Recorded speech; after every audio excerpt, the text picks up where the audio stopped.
Good morning. You know, my mood just keeps getting better and better. And I just have so much joy in my heart as Spirit keeps revealing more things to me. You know, because of the legal actions in which I'm involved, I subscribe to a lot of alerts and email groupings and stuff like that keep me abreast of what's happening in the world of law and courts, because I'm, like it or not, I have to be concerned because I'm involved myself in these matters. And for many of you that aren't involved in matters with the courts, they may not make any difference. But I'm telling you folks, they do make a huge difference, because what we're in this ninth wave is a shift in consciousness that is changing the entire world. And an email that I received yesterday, that I read last night actually, or perhaps it was late afternoon, I'm not sure when I first saw it, but was looking at it last night before I went to bed, and again this morning after I came out of the meditation room. So today, the title is Groundbreaking U.S. Supreme Court Ruling, and the little blurb that I just wrote is on June 16th, 2011. That's just a little over a month ago, folks. The U.S. Supreme Court overturned a U.S. Court of Appeal ruling and, believe it or not, reasserted not only state sovereignty, but individual sovereignty as well. Did you hear what I just said? And we thought the government was going to hell in a handbasket. This unanimous decision, as I see it, is a major turning point, a visible shift in consciousness of the ruling elite. All things are possible. Watch for miraculous reversals in the remainder of this ninth wave. I'm actually going to take time to open a page here and read you some of what is said in this ruling document that was actually written by Kennedy on the Supreme Court, and Ginsburg filed a concurring opinion, and Breyer joined in. They completely reversed and remanded the lower court, which is not a very low court. The U.S. Court of Appeal is a pretty high court, and the U.S. Supreme Court overturned it. This is wonderful news. Let me read. This is Carol Ann Bond versus the United States, number 9-1227, 564, U.S. Supreme Court, etc. Anyway, I'm going to read just a few paragraphs, or actually several paragraphs, from this ruling that came to me in the email. I'm not the one that went and pulled this out, but it's amazing good news. Good news. The Court of Appeals held that a state was not a party to the federal criminal proceeding. Petitioner had no standing to challenge the statutes as an infringement upon powers reserved to the states. Having concluded that petitioner does have standing to challenge the federal statute on these grounds, this court now reverses that determination. The federal balance, and this is all quotes from the ruling, by the way, of the Supreme Court. The federal balance is, in part, an end in itself to ensure that states function as political entities in their own right. State sovereignty is not just an end in itself. Rather, federalism secures to citizens the liberties that derive from the diffusion of sovereign power. Federalism, and I'm not going to read, it's giving the location of the other rulings from other U.S. Supreme Court rulings. That one was from 1992 and 1991, two different cases. Federalism secures the freedom of the individual. Woo! Yay! It allows states to respond through the enactment of positive law to the initiative of those who seek a voice in shaping the destiny of their own times, without having to rely solely upon the political process that control a remote central power.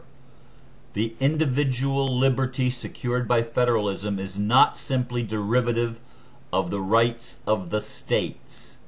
Federalism also protects the liberty of all persons within a state by ensuring that laws enacted in excess of delegated governmental power cannot direct or control their actions. See Ibid. By denying any one government complete jurisdiction over all the concerns of public life, federalism protects the liberty of the individual from arbitrary power. When government acts in excess of its lawful powers, that liberty is at stake. The limitations that federalism entails are not therefore a matter of rights belonging only to the states. States are not the sole intended beneficiaries of federalism. An individual has a direct interest in objecting to laws that upset the constitutional balance between the national government and the states when the enforcement of those laws causes injury that is concrete, particular, and redressable.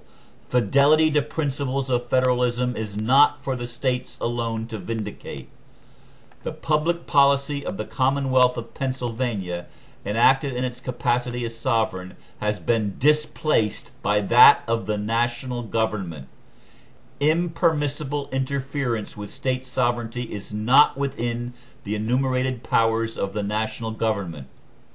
An action that exceeds the national government's enumerated powers undermines the sovereign interests of states. Bond, like any other defendant, has a personal right not to be convicted under a constitutionally invalid law.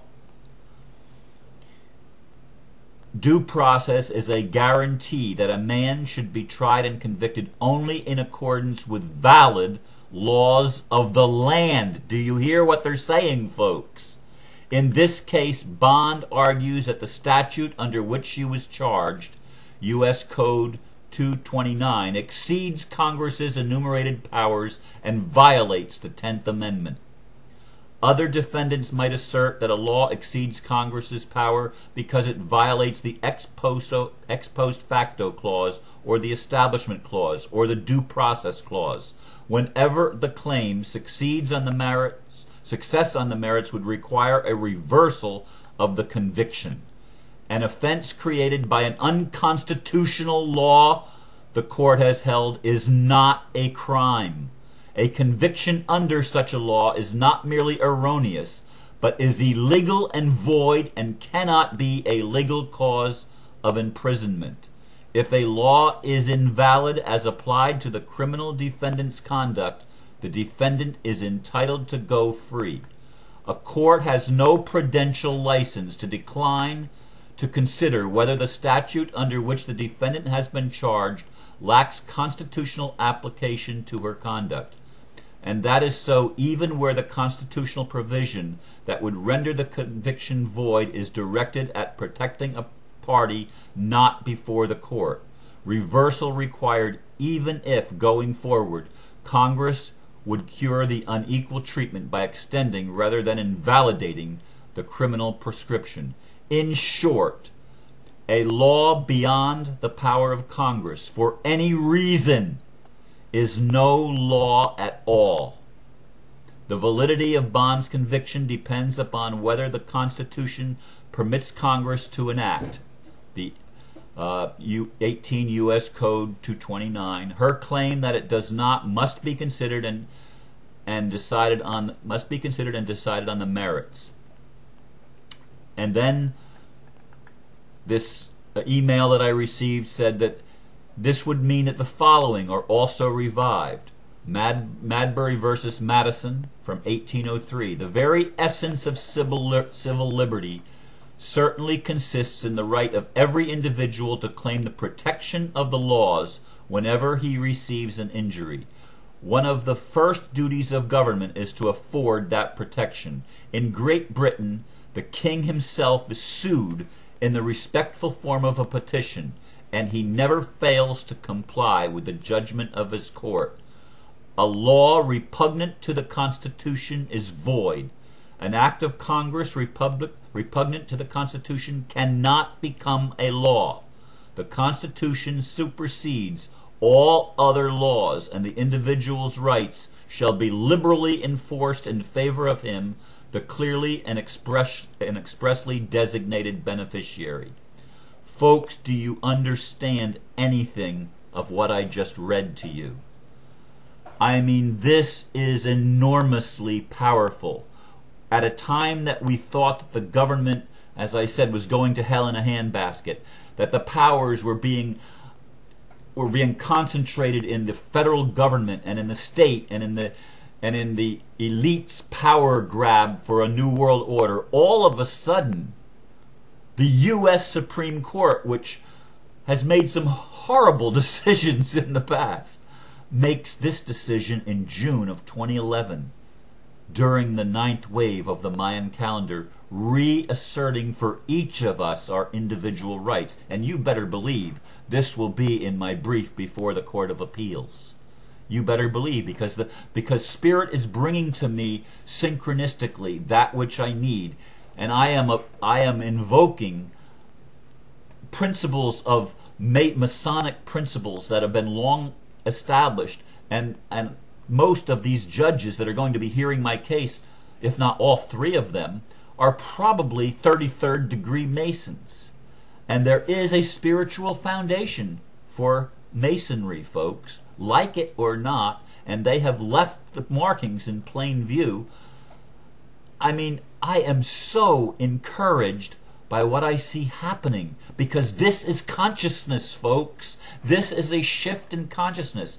This is the reversal of the power grab of the elite by the elite.